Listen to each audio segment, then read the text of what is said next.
slide thing. Looks like something out of Citizen Kane or something. Our next contestant on Mastermind, Davy Jones on Monkees. Well, Cheetah was very good in the Tarzan film. Who? Name two of the four monkeys. Let me see now. Could it be Ringo, George, and would it be Paul?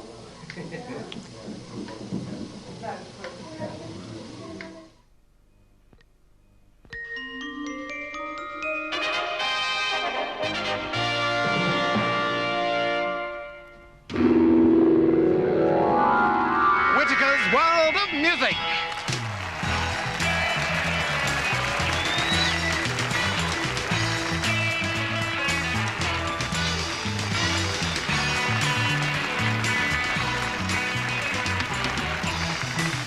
Joining our studio audience tonight, we have Belle Dunican, Georgia Brown, Davy Jones, the Tremolos, Jeanette Renaud and J. Vincent Edwards, Los Zafiras, and the Pieces of Eight. And here's Roger Whittaker.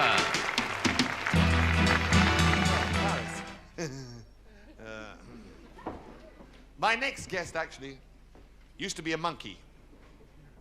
I mean that in the nicest possible way.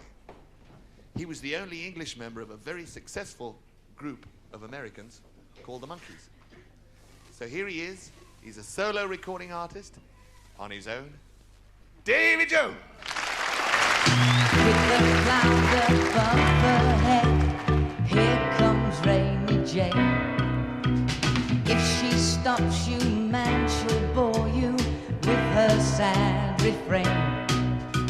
It's the same old story we've heard 1,000 times before. She'll tell you how he broke her heart, and then the tears will start to pour. Hey, Rainy Jane, you gotta stop your crying sometime. Come on, Rainy Jane, it's up to you to make your own sweet sunshine.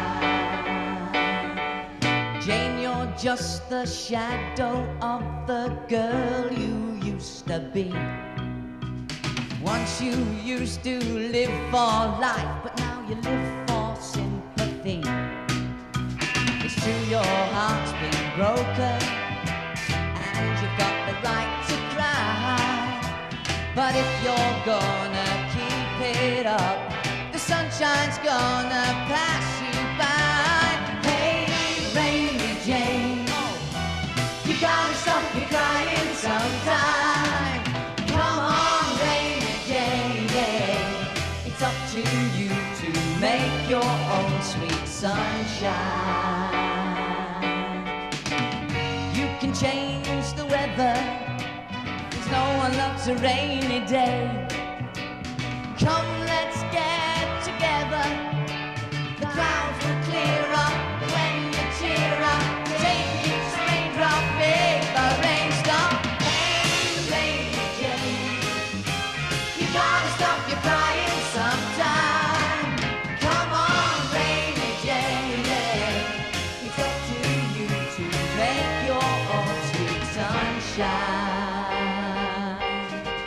Hey, Rainy Jane, you gotta stop your crying sometime.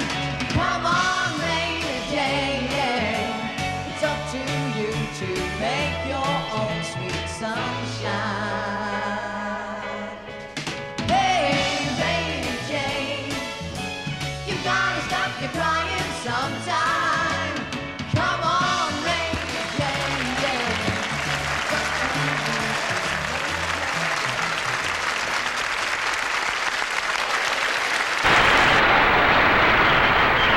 And now, Davy Jones. Thank you very much. You know, when I first heard about the Grammy Awards, I thought they were giving away old people. Incidentally, you know, I just came back from a visit to England with the British royal family. Yeah, John, George, Paul, and Ringo, and they all send their love. You know, The grooviest thing in England at the moment is a giant scavenger hunt. Everybody's running around London trying to find John Lennon some clothes. And a kimono for poor little Yoko's Ono. Of course, you know, Englishmen don't get homesick in America anymore. Well, I don't anyway, you see, because there's so many English antiques here. I mean, you've got Arthur Treacher, Hermione Gingold, and Wilfred Hyde White.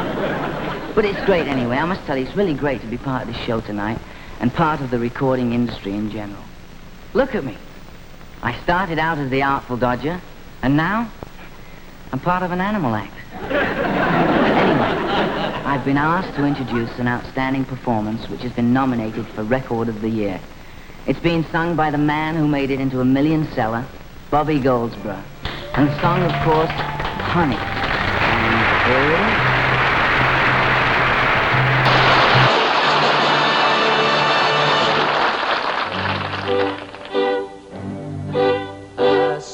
A lowly born with hopeless passion torn and poor beyond denying, as dead for her to pine, at whose exalted shrine a world of wealth is sighing. Unlearned he in aught save that which love has taught, for love has been his tutor. Oh, pity, pity me, the captain's daughter she, and I, that lowly suitor. And me, that lowly suitor. And here he is in person, our star guest, a Peter Pan of show business, if ever there was one. Davy Jones, good morning, welcome. Are you all right? Oh, I'm all right, yeah. Is that a problem that you usually have with girls? You know, I mean, is that something that happens to you all the time? Well, yeah, I have 3 daughters, and yeah, I'm surrounded by females, but it's good. It's good. We like it, don't we? Yeah, oh, yes, it's very nice. Hey, this is a nice place you got here. Thank you very much, yes. Very nice. Yes, it'll be nice when it's finished. No. Very clean. Yes, you'd make a good flatmate, really. Now, you were born in Manchester. That's correct. Yeah? Your accent's sort of... Transatlantic. I was just on the QE2, and my speech during one of the songs said that, you know, people think that I'm sort of American or English. I guess I'm transatlantic, but no, wait a minute. Right now I'm mid-Atlantic. Right. As you start to talk to me, your accent will suddenly slip. Yes, I'll be starting talking. You'll be starting to talk like that. We're going down Croft and kicking the ball around in a bit, won't we, mate? You can still do it. You can still do it. Yeah. Now, what about your family? Because your family weren't in show business, were they? Well, we all sort of dabbled amateur dramatics at Sunday school at Lee Street Church and at Varner Street Secondary Modern, where I was a pupil. And yeah, we all sort of dabbled in those kind of things, in the Christmas nativity and the pantomime. But mine was through my auntie, who was Auntie Jessie. Hello, Auntie Jessie. Auntie Jessie. And she wrote up to the local paper, to the Manchester Evening News, and said, you know, Dave's good. And so through that, I got an audition with the BBC, and I did some radio plays and some morning stories, and then finally I went into television. When Auntie Jessie said, Dave's good, what did she mean? You were good at what? Just fooling good around, at anything. You know what aunties are like, you know, they sort of like, you know, the sun, you know, shone all, everywhere I walked, you see. Yeah. So, Davy's sure about to get his butt kicked here on this 1960 British TV show, June Evening. Come on, Benny, love, eat your strawberries. I don't like them, Mum. Of course you like them. Come here, just sample this one. I don't want, Mum. Yeah, I'd like to ram it down your throat. If the lad doesn't like Oh, shut up, will you? And get your elbows off that table. It's kind of like Leave It to Beaver meets Grapes of Wrath. And after that squabble, Davy needed to blow off a little steam in the rec room. Davy's sure giving it all he's got here. Who says the Monkees couldn't play their own instruments? David Jones! No wonder people rave about in London. Like thunder, there's something people crave about in others. Make my one, the trip of the ride, up on the sun where it happens to shine. But London is London, is London, is London.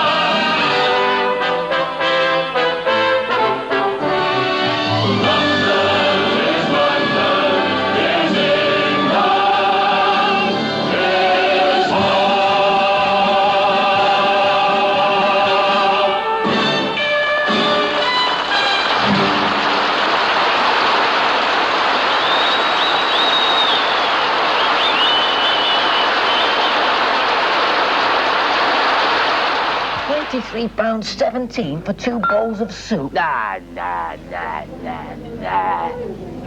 The soup's only 17p. It's £23 for the service. That's daylight robbery.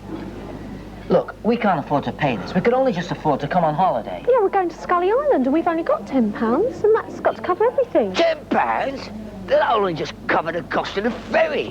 What a racket. Who runs this ferry anyway? I do. Oh, say no more. Look, I'll tell you what, all right. You can forget the bill and the cost of the ferry. You can pay me as soon as you find the treasure. All right, yeah. What treasure? Ah, intriguing. Really subtle acting there from Davy Jones. All right there, that's equal right.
Davy, you made your name and your fortune with the Monkees. What's happened to them now? Well, the Monkees is now on reruns, the television show, and it's doing quite well. It's #1 rated show on Saturday morning television. It's picked up quite a new audience, and But the group itself, it's no longer the original four, is it? We're not working together as a group, no.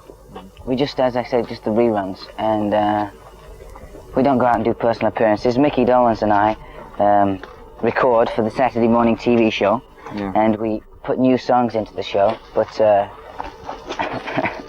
goodness gracious me, we're losing the cameraman in the rose bushes. We just record on Saturday. Go ahead. We record on for the Saturday morning TV show, and that's the extent of my commitment to the Monkees. So what else are you doing? What are you doing to replace this? Well, I'm putting together a personal appearance act that I hope to take on the road. I hope to come to Australia, actually, in the early part of '71, which would be about March or so. Is this what you always wanted to do, though? You started off on stage in musicals. You were in Oliver before you started with the Monkees. But now you seem to be staying with music rather than stage work. Well, it's just that it's easier for me to get something together musically than it is for me to get like a part in a Broadway play together, which I would very much like to do. As you say, my background is from the stage. I really enjoy being on the stage more than anything. Do you ever resent the fact that you fitted into a slot rather than creating a group which proved popular then? Well, if it would have been our own creation, it wouldn't have never taken place. We would have never done it. It was a project that was put together by a motion picture company with thought in mind of recording, personal appearances, movies, and it was It was an idea that went a lot farther than just plain recording. If I was to get a group together like I have now, 4 musicians myself, one of them being Doug Trevor, who is an Australian fella, who I met over there when we were doing the Monkees tour, it would be a different thing. I have put that together, and I've learnt from the Monkees about recording and about recording with a group, and of course the other thing, now Mike Nesmith has set up with the First National Band, and it's got Joanne the hit song. Do you wish you'd gone into that with Mike, or are you happy? No, that was his own thing. You see, he took his own direction, and he produced and wrote. He's been writing songs for a long time, and he wanted to do that, and he did that. He got that's his hit. I was never offered part of, to be part of his group or anything, the same as I haven't offered Mike to be part of my group. When I go to Australia, I'll probably do some concerts at the same time. I'll probably go into some of the league clubs and things like that, and to entertain adults. I'm able to, when I was on 6-7 years ago, when I was on Broadway, I was entertaining Wednesday afternoons to the Yiddish mamas of 85 years old, and thought I was charming, you see. I'm able to entertain to any kind of an audience, not necessarily to a rock and roll audience, a Grand Funk Railroad audience, or a Steppenwolf, or I have an audience that I cater to, and I'm aware of what the audience is. I don't try to reach out further than I'm able to.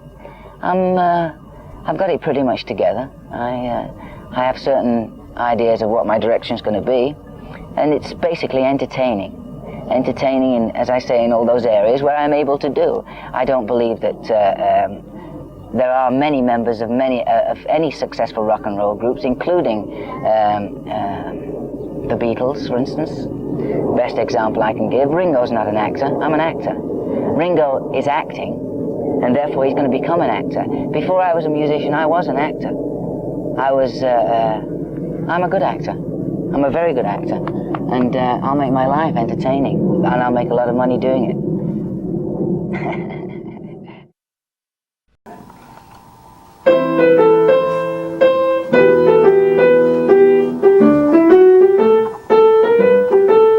How far are we going, Sandy?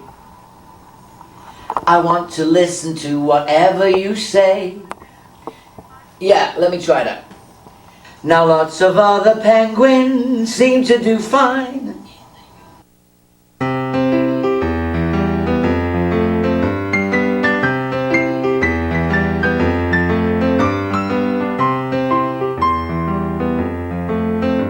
Okay.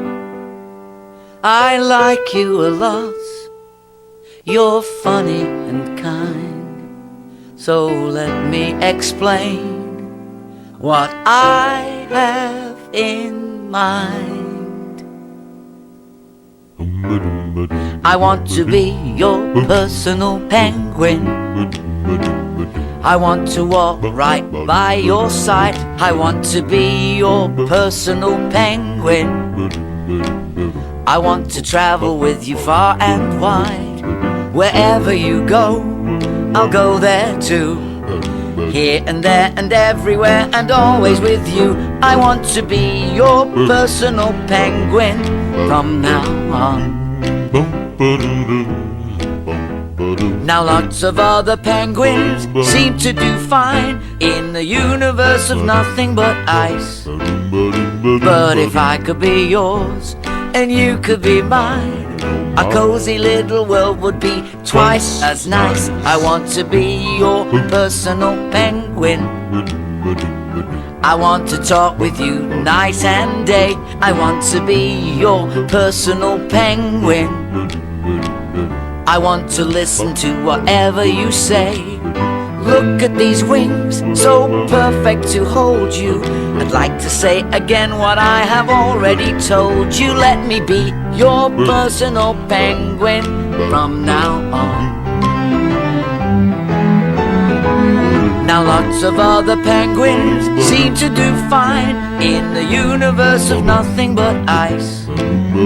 But if I could be yours and you could be mine, our cozy little world would be twice as nice. I wanna be your personal penguin.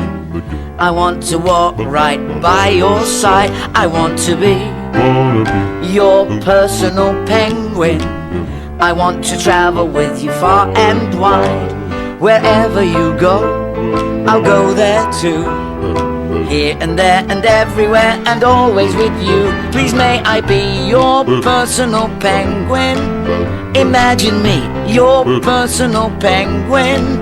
I wanna be your personal penguin from now on.